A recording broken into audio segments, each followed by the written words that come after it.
Praise lord. ఒకప్పుడు క్రైస్తవ్యం అన్నా క్రైస్తవులన్నా మంచి పేరుండేది.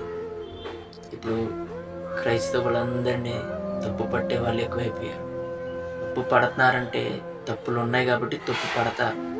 క్రైస్తవ్యంలో ఏ తప్పు లేదు, బైబిల్లో ఏ తప్పులు లేవు, కానీ క్రైస్తవులలో తప్పులు ఉన్నాయి. నిన్ను వల్ల నీ పొరుగు వారిని ప్రేమించమని చెప్తాం మనం, కానీ మన ఇంట్లో వాళ్ళనే మనం ప్రేమించాం.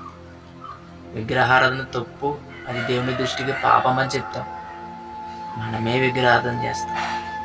కొబ్బరికాయలు కొడుతున్నారు సిలువుకి, ఇదంత దౌర్భాగ్యం. యేసుప్రభు మాల అంట.